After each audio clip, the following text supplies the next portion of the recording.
बलूचिस्तान। अगर आज इसकी बात न की जाए तो बेमानी होगी। हम बात करते हैं धुरंधरों की। मूवी बड़ी फेमस हुई है इस समय, धुरंधर। मैं बताना चाहता हूँ रियल लाइफ के धुरंधर, जो असल जिंदगी में धुरंधर है। मैं बात करना चाहता हूँ उस कौम की।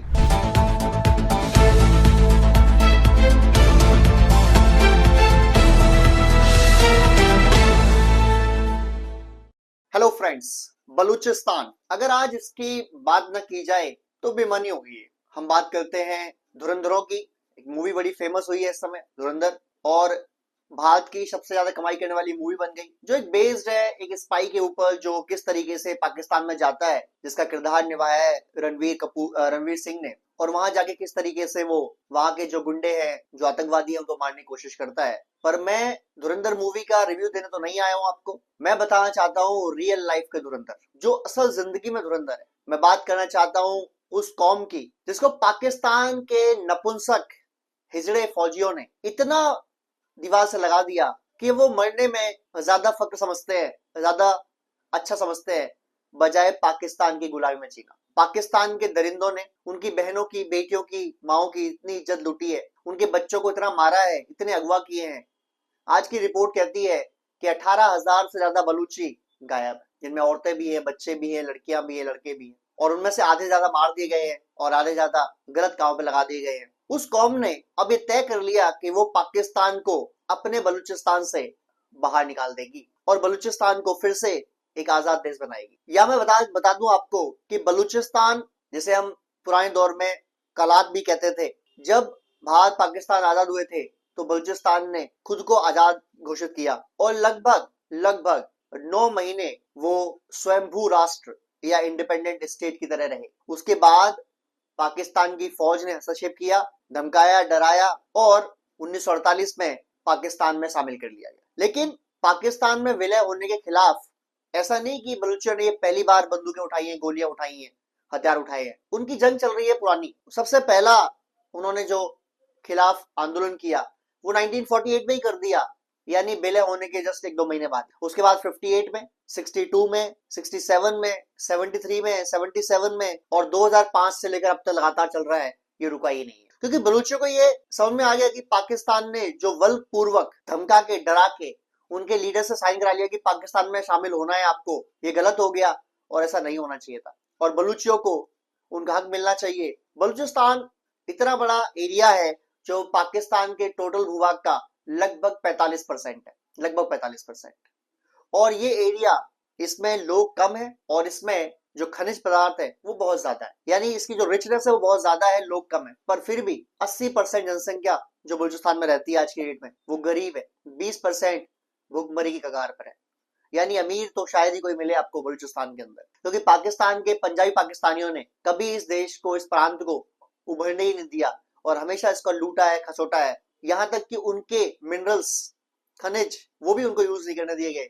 उसके बदले वो पाकिस्तानी पंजाबियों ने यूज किए, बाहर के देशों को, चीन को बेचे, और एक पूरा इस तरीके से सिस्टम बनाया कि कैसे बलूचिस्तान को बर्बाद किया जाए। बलूचिस्तान की कौम जब इतनी दीवार से लगा दी गई, इतना मारा गया उनको, इतना दबाया गया, तो स्प्रिंग का एक लेवल होता है दबने का। उसके बाद वो स्प्रिंग बैकफायर करती है, और जब वो स्प्रिंग बैकफायर करती है, जो उस पर खड़ा होता है उसे फेंक देती है। तो बलूचिस्तान ने कुछ ऐसा ही किया है। अभी मैं बताने को तो हजारों चीज बताऊं आपको, और हमने कई वीडियो बनाए हैं बलूचिस्तान के ऊपर, उनमें हम आज कुछ बिंदुओं पर बात ज्यादा करेंगे।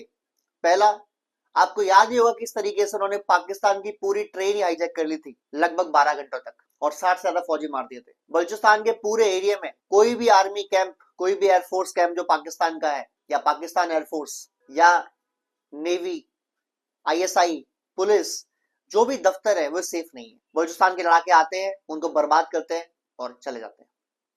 और वो लड़ाके मोटरसाइकिलों पर आते हैं, और पाकिस्तान की फौज जो जिप्सियों में महंगी गाड़ियां चल रही है उसको ठिकाने लगा देते हैं और वापस चले जाते हैं, क्योंकि उनको मरने का डर नहीं है। मैं बात कर रहा था धुरंधर मूवी की। असल धुरंधर कौन है मेरी नजरों में आज? तो मेरी नजरों में असल धुरंधर है आसिमा और हवा बलोच। ये दो लड़कियां, या दो ऐसे जाबाज लड़कियां, जिन्होंने पाकिस्तान के अंदर ISI के कैंप को, ऑफिस को उड़ा दिया और हंसते हंसते मरने चले गए। आसिमा ये 24 साल की है और हवा बलोच ये 23 साल। 23-24 साल की लड़कियां मरने को तैयार हैं। इसका मतलब ये है कि उनकी जिंदगी मौत से बदतर है। इसका मतलब ये है कि उन्होंने जवानी में, बल्कि जवान तो भी हुई ही थी बेचारी, बचपन में वो चीजें देख ली हैं जो शायद इंसान पूरी जिंदगी में देख के खुश ना रह पाए, और तय कर चुके हैं वो कि हम मरेंगे और मारेंगे, पर हम पाकिस्तान के इन जल्लादों को, बलूचिस्तान की लड़कियों का, बच्चों का शोषण नहीं करने देंगे। बलूचिस्तान के अंदर 3 मेन फोर्सेस हैं जो लड़ाई लड़ रही हैं पाकिस्तान से, और आपको जान के हैरानी भी हो सकती है और खुशी भी हो सकती है कि बलूचिस्तान के जो प्रांत है, चाहे वो ग्वादर हो, चाहे नोशकी हो, चाहे और प्रांत हो, हर जगह बलूचिस्तान के जो लड़ाके हैं उनका खिदमत होती है, उनकी वेलकम होता है, उनको गले लगाते हैं वहां के लोग, क्योंकि वो मानते हैं कि हमारे फौजी हमारे लिए लड़ रहे हैं। मैं आपको बताऊं कि बलूचिस्तान के अंदर 3 फोर्सेस है।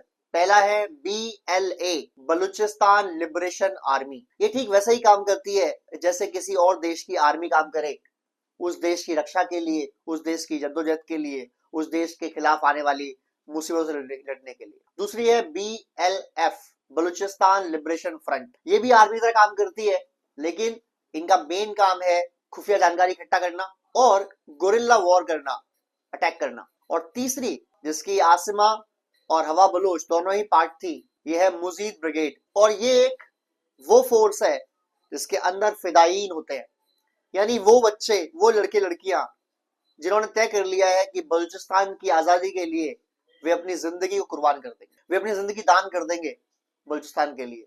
लेकिन बलूचिस्तान को इन कुत्तों से, इन पाकिस्तान के फौज के रूप में छुपे हुए भेड़ियों से अपने भाइयों को, बहनों को, माओ को, बेटियों को, बुजुर्गों को बचाएंगे। और वो काम कर रहे हैं, वो अपनी जान दे रहे हैं अपने भाई बहनों के मुस्तकबिल के लिए। वो चाहते हैं कि उनके जो भाई हों, बहनें हों, जो आने वाली पीढ़ियां हों, वो ऐसी जगह जिंदगी ना बिताए जैसी जिंदगी उन्होंने बिताई, और क्या बिताई, 23-24 साल की उम्र में मरने के लिए तैयार हो गए, ऐसी जिंदगी बिताई। इतना इतना ज्यादा टॉर्चर किया गया है इन बच्चियों को कि 24-24 साल की एज में, 23-23 साल की एज में ये मरने को तैयार है। पाकिस्तान की आर्मी के जो लोग हैं जो जाते हैं बलूचिस्तान, उनको पता होता है कि जब वो जा रहे हैं तो वहां उनको पूछने वाला नहीं है, वो मरने ही वाले हैं, इसलिए भाग जाते हैं। पहले ही छुप छुप के जाते हैं, फिर भागते हैं। बीच में सुनने में आया था कि वो सादी ड्रेस करके जाते थे, बसों में, ट्रकों में। बलूचिस्तान के लोग रास्ते में उतारा, पूछा कहां से, बोले पंजाब से गोली। कहां से, बोले पंजाब से गोली। बिकॉज वो नहीं चाहते कि पाकिस्तानी पंजाबी कोई वहां आए, क्योंकि उनको उतना लूटा गया है, इतना बर्बाद किया गया है, इतनी जिंदगियां खराब की गई हैं कि उन्हें नफरत हो गई उनसे। अब जो लेटेस्ट वारदात हुई, जिसका मैंने अभी जिक्र किया कि मेरी नजरों में असली धुरंधर है आसिमा और हवा बलोच, जिन्होंने ISI कैंप को उड़ा दिया, बॉम्ब से ली हुई गाड़ी को उसमें घुसा के मारा, गोले चलाई, और 23-24 साल की छोटी सी उम्र में खुद को शहीद कर दिया अपने देश बलूचिस्तान के लिए। अच्छा, ख्वाजा आसिफ, मैं इसका नाम ख्वाजा जानबूझ के नहीं लेता, क्योंकि ख्वाजा जी की बहुत इज्जत करता हूं मैं, और ऐसे नाम को मैं ऐसे नापाक इंसान के साथ जोड़ना नहीं चाहता, तो मैं बोलता हूँ खाजा। तो ख्वाजा आसिफ जो है, जो पाकिस्तान का डिफेंस मिनिस्टर है, सो कॉल्ड, क्योंकि वहां मिनिस्टर तो कोई किसी काम के है नहीं, चपरासी की जितनी औकात है उनकी, वो असली पावर जो है आसिफ मुनीर के पास है, बट ठीक है, जो भी है, दिखाने के लिए सही है, तो पाकिस्तान का डिफेंस मिनिस्टर। तो ये पाकिस्तान का डिफेंस मिनिस्टर पाकिस्तान की संसद में बयान देता है कि बलूचिस्तान के अंदर जो दिक्कतें हैं वो इसलिए है क्योंकि बलूचिस्तान बहुत बड़ा एरिया है और पाकिस्तान की फौज उसे कंट्रोल नहीं कर पा रही। इसके अलावा ये कहता है कि बलूचिस्तान के लड़ाकों के पास 20-20 लाख की राइफलें हैं और हमारे पास नहीं है, यानी पाकिस्तान की फौज के पास नहीं है। ये कहता है बलूचिस्तान के लड़ाकों के पास नाइट विजन कैमरास, गॉगल्स, चश्मे हैं जो हमारे पास नहीं है। ये कहता है उनके पास वो ड्रेसेस हैं, वो कपड़े हैं जो अमेरिकन कपड़े हैं आर्मी के, और वो उसे पहन के आते हैं, ना वो ठंड में दिक्कत, ना गर्मी में दिक्कत, और वो गोली मारने चले जाते हैं। दरअसल ये अपनी फौज की नाकाबिलियत को छुपाने के लिए ये ड्रामे कर रहा है, ये सबको पता है। लेकिन एक और रीजन भी है इसका, और वो रीजन है अपने अब्बा को या अपने मालिक को, आसिफ मुनीर को खुश करवा रहा है ये। अब आप कहेंगे बेइज्जती करके कैसे खुश करवा रहा है? ये बेइज्जती नहीं कर रहा है, ये बता रहा है कि हमारे पास ये चीजें नहीं है इसलिए हम मर रहे हैं, ये हमारे फौजी मर रहे हैं। अब कल को पाकिस्तान की फौज का बढ़ाया जाए बजट तो कोई कुछ नहीं कहेगा, क्योंकि पहले ही बोल दिया उसने कि भाई ऐसा ऐसा है इसलिए हम मर रहे हैं, फौजी मर रहे हैं हमारे।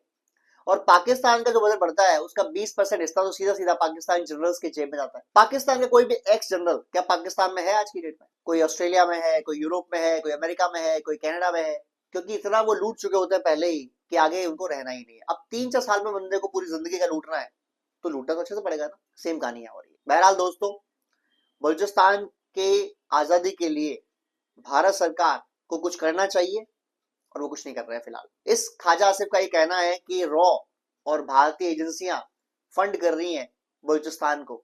अगर वे कर रही हैं तो मैं सपोर्ट करता हूं, और अगर वे नहीं कर रही हैं तो उन्हें करना चाहिए, मैं रिक्वेस्ट करता हूं। बलूचिस्तान के भाई बहन, भारत के लोग आपके साथ हैं, और भारत सरकार से रिक्वेस्ट है कि बलूचिस्तान की आजादी के लिए जो आपसे बन पड़े आप करिए। हो सके तो जैसे आपने मुक्ति वाहिनी नाम की फौज बना दी थी बांग्लादेश की, ऐसे ही फौज बना दो बलूचिस्तान के अंदर, फंड कर दो, हथियार दे दो, जो उनको चाहिए दे दो, लेकिन इन दरिंदों से, इन पाकिस्तानी हिजड़ों से, भेड़ियों से बचाओ आप बलूचिस्तान की आम पब्लिक को, क्योंकि मरते इनके फौजी हैं, मारते बलूच लड़ाके हैं, फिर इनके बस की नहीं होती, फिर जाते हैं वहां बच्चों उठाते हैं, 12-13 साल के बच्चों को, वहां उनको मारते हैं, क्योंकि वहां इनकी पावर चल जाती है ना। जैसे बलूच लगा सामने से आता है, बोलते हैं काली आंधी, काली आंधी आती है, भगते हैं देख देख के, दुबक दुबक के, इनको पता है मार देगा। भारत सरकार जो कदम कर सके जरूर करे, बलूचिस्तान की आजादी भारत के लिए बहुत जरूरी है। जय हिंद, जय भारत, एंड सल्यूट टू जो दो लड़कियों ने खुद को शहीद करके बलूचिस्तान की आजादी में एक अहम